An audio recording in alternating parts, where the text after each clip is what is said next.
Al cierre con Andrés Mompotes.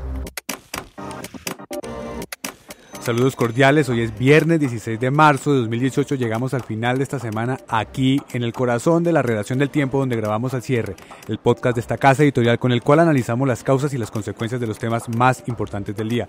Hoy en un día nuevamente muy político vamos a hablar de por qué Vargas y Petro escogieron a Pinzón y Robledo como sus fórmulas a la vicepresidencia y qué viene para los dos congresistas que están señalados de tener nexos con el ELN.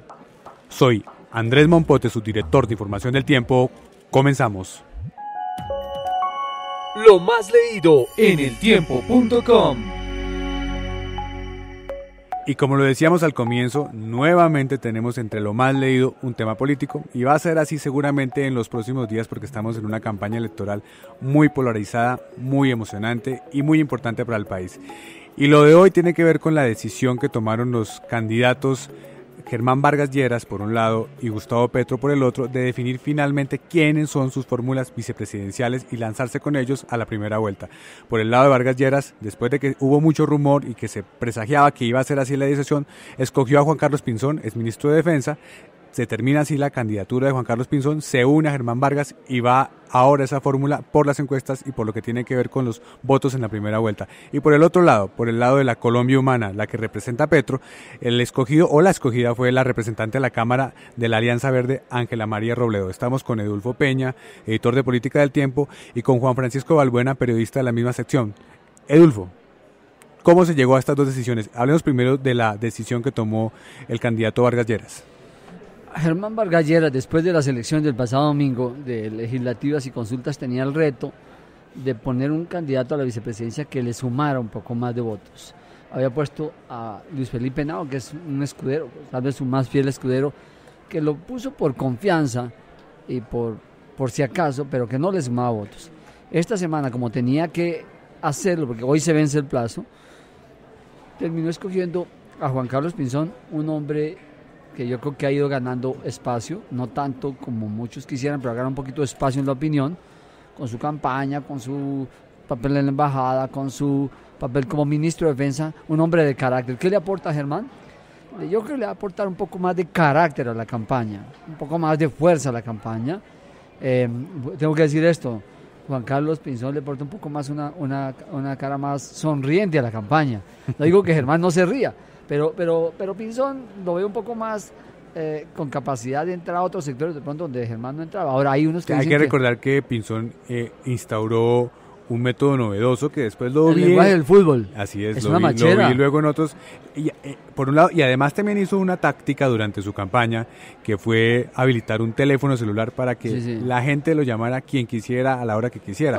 Luego vi que otros candidatos al Congreso también tomaron la misma alternativa. Creo que es un personaje que en ese sentido llega con ideas haciendo nuevas. Volantes en la calle, hablando con todo el mundo, sentándose con una señora en la esquina.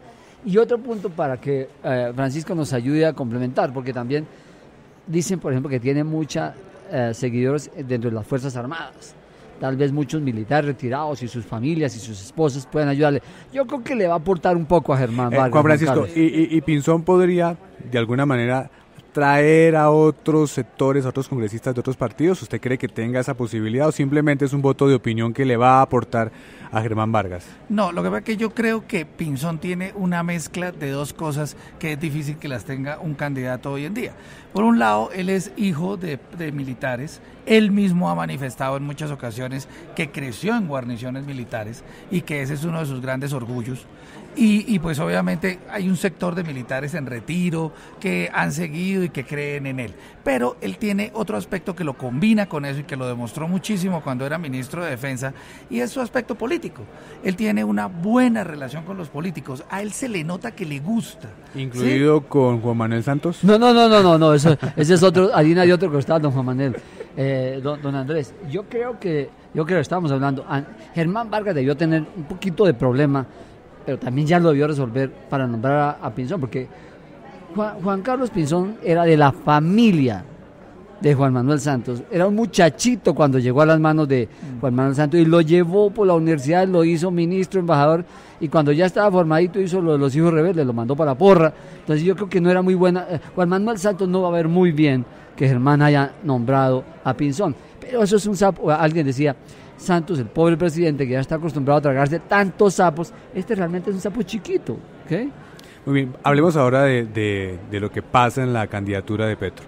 ¿Qué le aporta y qué representa? ¿Por qué se termina decantando Petro por Ángela María Robledo? Bueno, el tema de Ángela María Robledo se venía hablando desde hace unos días, ha sido tal vez la que más había sonado ahí.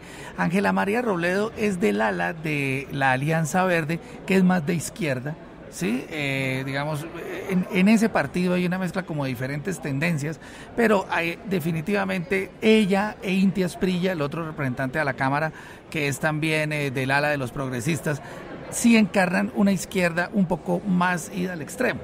Ella ha sido una gran defensora del proceso de paz, totalmente jugada en el Congreso con ese tema, y ella también ha tenido algo que le puede aportar un poco a Petro, y es que ella ha sido una persona muy, pero muy pendiente de los temas de violencia contra la mujer, de los temas de defensa de los niños. Pues no hay que olvidar que ella es psicóloga, fue decana de la Facultad de Psicología de la Universidad Javeriana y ha trabajado como en estos temas. Edulfo, le pregunto una cosa. Esto es una demostración de cómo se le siguen deslizando a la Alianza Verde los congresistas, así es. Inevitablemente hay que hacer esa relación porque, digamos que Petro ha venido creciendo, Petro estaba creciendo, bueno, hasta la consulta, no sabemos cómo va a seguir ahora en adelante, pero vino creciendo tremendamente hasta la consulta a costa de Fajardo. O sea, casi que, voy a decirle unas palabras, la opinión de Petro, que creció y lo llevó hasta 2.800.000 la consulta, galopaba sobre los lomos de Fajardo, que se descuidó, no fue a consulta. Entonces yo creo que es una apuesta de cogerse unos sectores verdes, que, bueno, de aquí para adelante puede pasar cualquier cosa, pero hoy Fajardo está cayendo. Entonces una manera más de traer unos verdes, que es una cantera donde Petro puede beber. Finalicemos con otro hecho de esta semana, no lo tocamos porque ya estamos hoy sí dedicados a las fórmulas vicepresidenciales, y fue que se oficializó la inscripción de Marta Lucía Ramírez como la fórmula de Iván Duque. ¿Qué le aporta, Edulfo Peña, la candidata a la fórmula del Centro Democrático? El candidato presidencial Iván Duque es, alguien dice, un muchachito, 41 años. Todo popochito, le hacen fotos, le hacen caricaturas. Es un tipo joven, formado, muy sólido en economía, en política exterior, un poquito en política, menos. En cambio, Marta Lucía es una persona experimentada. Marta Lucía tiene casi 2 campañas presidenciales a costa. Ha sido ministra de Estado. Tercera votación en la primera vuelta presidencial, claro, de hace 4 años. No, y de todas maneras, Marta Lucía le da mucha experiencia en el conocimiento de los asuntos públicos. Le ha sido 4 años ministra de Comercio Exterior de Andrés Pastrana y ministra de Defensa de Álvaro Uribe. Tiene experiencia. A ella pueden criticarla, decir lo que quiera, pero Marta Lucía tiene experiencia en manejo de lo público. Ahora, digamos, también hay un sector de las bases conservadoras, eso también, de las juventudes especialmente conservadoras, que puede ser que, digamos, están con Marta Lucía, han estado con Marta Lucía históricamente y también van a ir a aportarle. Ahora, digamos, ahí habría un asterisco, y es la relación con los congresistas, que digamos, no la quieren, digamos, no la quieren. No con todos es muy buena. Entonces, digamos, no sabemos eso qué tanto le reste, ¿sí?, a su relación, pero igual ella tiene 1,5 millones de votos que sacó el domingo, que pues tendrán que estar ahí. Pero una respuesta de Iván muy Duque, importantes. Una respuesta de Duque a una entrevista que le hicimos en El Tiempo hoy. Dijimos, y bueno, ¿y cómo va a estar ahí? ¿Qué papel van a jugar estos conservadores? ¿O cómo usted va a traer al Partido Conservador que tiene 2 millones de votos? Dijo, no, mire, yo ahí tengo a Andrés Pastrana, el expresidente Pastrana, conservador. Tengo a Marta Lucía Ramírez, conservadora. Está Luis Alfredo Ramos, conservador. Y está el otro conservador, Alejandro Ordóñez, de manera que ya los conservadores más o menos están ahí, para que veamos una idea de lo que representa para Iván Duque, que no es un tipo politiquero, porque no ha tenido tiempo, tiene 41 años, de que por esa vía de Marta Lucía pueden llegar unos sectores conservadores también. O sea, para él el Partido Conservador es Andrés Pastrana, Marta Lucía, Ordóñez y los que vengan, bueno, de pronto Oscar Iván, que es muy de los conservadores. ¿Quiénes más llegan? Edulfo, Juan Francisco, muchas gracias. Buenas tardes. La clave de las noticias. En el tema clave tenemos con nosotros a John Torres, editor de Justicia del Tiempo, porque vamos a hablar de la decisión que tomó la Fiscalía General de la Nación esta mañana cuando compulsó copias a la Corte Suprema de Justicia para que investigue a 2 congresistas por presuntos nexos con el ELN. Se trata de Jesús Alberto Castilla, un senador, y de Germán Bernardo Carlos Sama, un representante de la Cámara. ¿Por qué tomó esta decisión el fiscal general, John? Pues Andrés, el contexto general de esto es que en general los grupos armados ilegales siempre han intentado meterle muela a la política, no solamente los grupos armados ilegales, el narcotráfico, aquí ya tuvimos un proceso Chomil, tuvimos proceso por la parapolítica, pero en realidad la justicia colombiana poco se ha movido para indagar acerca de esos nexos entre las guerrillas, la farpolítica que en algún momento se habló, y la helenopolítica. Este capítulo de la helenopolítica empezó a moverse hace algunos años en la Corte Suprema, pero la verdad no avanzó, y ahora el fiscal general considera que hay algunas pruebas para pensar que estas dos personas que usted mencionó tienen o tuvieron algún tipo de apoyo del ELN y algún tipo de pactos con el ELN para poder hacer política. Uno de ellos ya, el representante, ya no volverá al Congreso porque se quemó en las elecciones del pasado domingo. Usted mencionaba como contexto lo que pasó en su momento con la farpolítica, y si uno hace un repaso, realmente ahí no hubo un gran, digamos, una gran revelación, una gran depuración de esa relación entre la guerrilla y algunos políticos. ¿Será que pasa lo mismo en este caso? Pues en esta oportunidad por lo menos hay la firme intención de la Fiscalía de llevar, así como llevó también en el caso de la señora Aida Merlano, todas las pruebas a la Corte, pues también se ve la intención. Pero hay que ver que tradicionalmente la justicia colombiana en esto no ha ahondado, la verdad, para nada. Fue mucho más prolija la investigación de la parapolítica, siendo también cierto que era mucho más abundante la evidencia de la parapolítica, pero pensar que grupos que tienen fuerte presencia territorial como el ELN y las FARC nunca se metieron en la actividad política, no pusieron funcionarios públicos y no les interesaba cooptar lo público, pues sería bastante iluso. De hecho, uno de los grandes retos que tenemos ahora con la JEP es ver hasta dónde las FARC realmente van a decir la verdad y van a contar hasta dónde llegaron sus nexos con la política y qué personas las apoyaron. En el caso de estos dos representantes a la Cámara, la Fiscalía tiene versiones de desmovilizados, tiene información de computadores y algunos detalles, ¿no? Como que podían hacer política en zonas que normalmente pues estaban vedadas para los candidatos. John, muchas gracias. La cifra del día. En la cifra del día tenemos una que tiene que ver con el sector de la construcción de edificaciones. La comparación entre enero de 2017 y enero de 2018 da un crecimiento de 8,6% en construcción de edificaciones en área aprobada para este sector, lo cual demuestra que ya empieza a haber síntomas de recuperación en un sector fundamental para la economía. Estamos con Gabriel Flores, su editor de vivienda en la sección de Economía del Tiempo. Gabriel, ¿cuál es el contexto? ¿Por qué logramos tener esta cifra después de unos meses difíciles para este sector? Andrés, efectivamente, este incremento pues ha sorprendido gratamente al sector. Tener un 8,1% de crecimiento en enero empieza a dar muestras. En enero para vivienda, porque para el tema de vivienda. Porque sí. 8,6 es para todo lo que tiene que ver con el todo sector tipo de edificación. Exacto. Así es.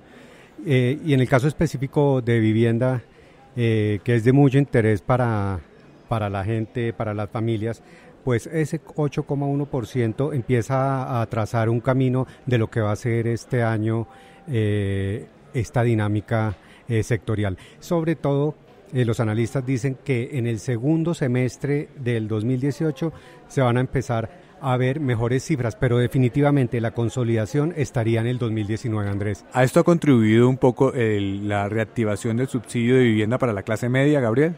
Sí, efectivamente. Incluso ayer FEDesarrollo reveló algunos datos relacionados con la disposición de los colombianos a comprar vivienda, y el estrato medio es el que más está interesado en adquirir este tipo de oferta con ese valor agregado, que hay un subsidio a la tasa de interés que les permite ahorrar en el pago de la cuota mensual, y esto ha empezado a atraer a las familias que se están acercando poco a poco, con alguna cautela, pero ya empiezan a tocar las puertas de los bancos. Ya hay disposición, ya hay áreas aprobadas, eso empieza a reactivar el sector. Pregunta, en Bogotá, una de las ciudades que tradicionalmente jalona mucho el tema de la construcción, hubo un frenazo muy importante. ¿Cuáles son las cifras en relación con la capital del país? Sí, Andrés, empieza a haber una recuperación en Bogotá, en todos los usos creció 57,7%. Y ya en el caso específico de la vivienda en enero de este año respecto a enero del año pasado, el incremento es interesante, 36,5%. Igualmente, Andrés, FEDesarrollo dio el dato de la disposición a comprar vivienda en diferentes ciudades. Ellos manejan Bogotá, Medellín, Cali, Barranquilla y Bucaramanga. Y el dato interesante es el de Bogotá, que venía de una racha mala, de capa caída, y empieza a mejorar la exposición. Por lo menos ya la gente está interesada en adquirir vivienda. Y el estrato medio definitivamente es el que va a fortalecer esta dinámica. Buenas noticias, Gabriel, muchas gracias. Andrés, muchas gracias. Lo que viene para su información.